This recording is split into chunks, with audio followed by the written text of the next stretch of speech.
What they've been telling you for years is a lie. You can be lazy and learn something. Just sit back and follow the story. This is Joe. He specializes in system administration. Meet Ron, Joe's director.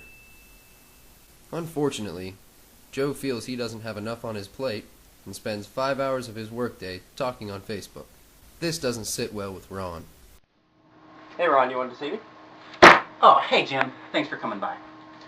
Look, recently we've been reviewing your performance, looking at your logs while you've been at work, and it looks like you've been spending around 5 hours a day browsing Facebook. And we just can't have that here. We're going to have to let you go. But you were just... It doesn't matter what I was doing. I'm the boss, and you're fired. Name's Joe! Whatever! Meet Kyle, the CEO of Radical Enterprises. So here's the plan.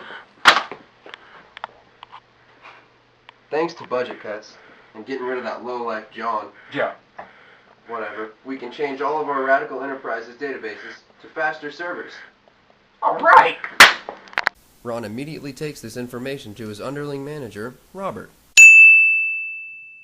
Little does Ron know, Robert and Joe are close friends. Robert has the perfect idea for Joe to exact his revenge on the company.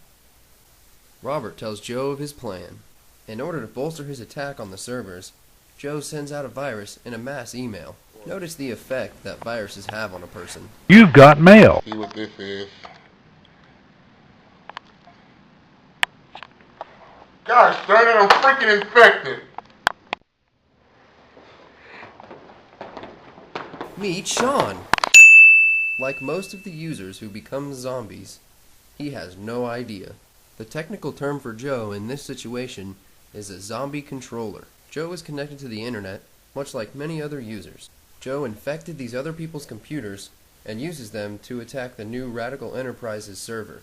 These infected, attacking computers are called zombies.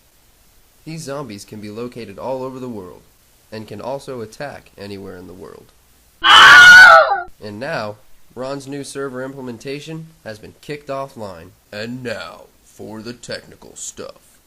Take it away, Cole. The network of computers being controlled by a single individual is commonly known as a distributed denial of service attack.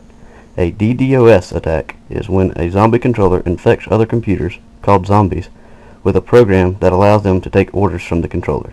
Then all of the infected computers simultaneously send connection requests to the targeted web server, causing the server to use up all of its computing resources, making it freeze or shut down.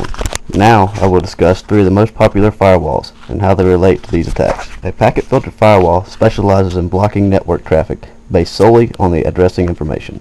Packet filters do not look into the actual data of the packet. In order to block connection request floods, most of zombie attacks, you would have to block all the communication on the internet port.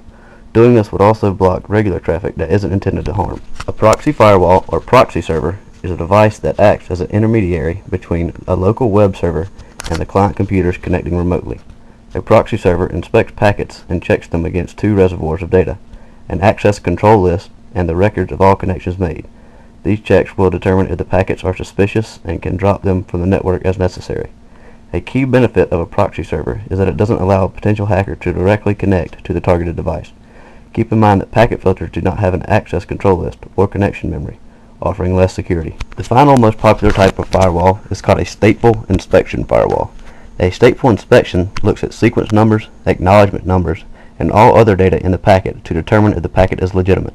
Access control lists and the connections are held in the memory of the firewall, much like a proxy server. However, unlike a proxy server, stateful inspection firewalls hold more information than is necessary to determine if a DDoS attack is occurring.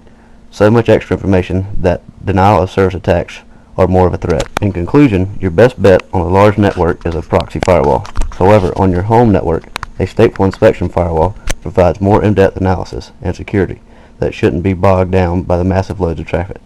Packet filters are unintelligent and should only be used when completely blocking a certain port is desired.